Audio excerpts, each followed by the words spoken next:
À sortie exceptionnelle, vidéo exceptionnelle. Après la critique sans spoil, bienvenue sur la critique avec spoil de Rogue One, le tout en 180 secondes.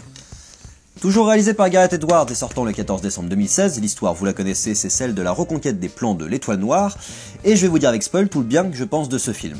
Déjà, un point qui m'a marqué, c'est l'intelligence de la réinvention de la phrase « La force est avec toi ». Le curé, le prêtre badass, interprété par Donnie Yen, nous dit « I'm one with the force is with me ». C'est couillon, mais je trouve que c'est très révélateur que ce que le film a réussi à faire, c'est-à-dire réinterpréter le mythe tout en le respectant. On continue avec le retour de Tarkin, qui moi m'a fait bien plaisir. Peter Cushing, un grand acteur, qui est mort depuis 30 ans, et ben il revient, et puis il a pas pris une ride depuis 77. Les effets spéciaux faits sur les visages, pour soit rajeunir, soit créer de toute pièce un acteur mort, sont vraiment bien foutus. Ça fait penser à ce qui a été fait sur Civil War ou Ant-Man pour rajeunir les acteurs, et ça fait pas fake. Et du coup, le plan de fin sur Leia qui revient comme en 77, et ben moi ça m'a attiré ma petite larme. Cette fin donc lie directement avec la trilogie aussi, et ça fait plaisir. Le plan suivi sur Dark Vador est très bien réalisé, et puis ça nous permet de retrouver Super Papy, qui est méchamment badass, et puis qui est quand même vachement mieux que Dark Beatle qu'on s'est tapé dans le 7ème volet.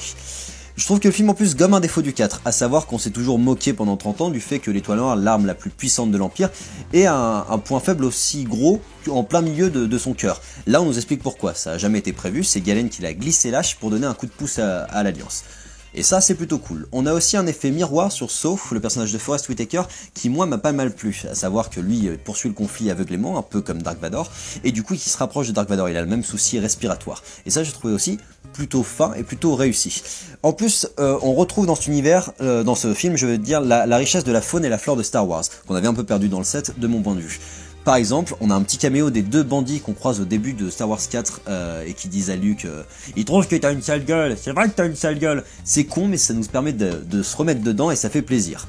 On a la présence de Bayor Ganache, donc interprété par le même acteur que dans l'épisode 3, qui mentionne Obi-Wan. On a un caméo de R2D2 et de C3PO. Ce qui est fort avec Rogue One, c'est que tous les retours servent le propos. Ils sont pas posés là inutilement. Et c'est aussi ce que permettait ce film, qui s'ancre directement dans la trilogie, vu que ça déboule directement sur le 4 après.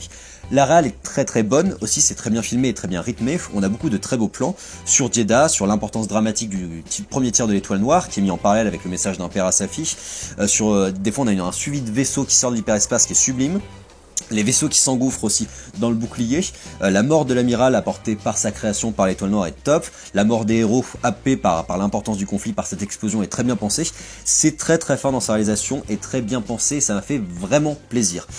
Et puis on n'a pas de panneau au début du film, comme dans tous les Star Wars, donc ça change, on n'a pas la musique de John Williams qui ouvre le film, c'est les compositions de Michael Giacchino qui ouvrent le film. Donc au début ça déroute, mais en fait le propos de fond est tellement respecté que c'est pas grave que cette forme-là ait changé, et c'est même plutôt couillu que de se l'être permis.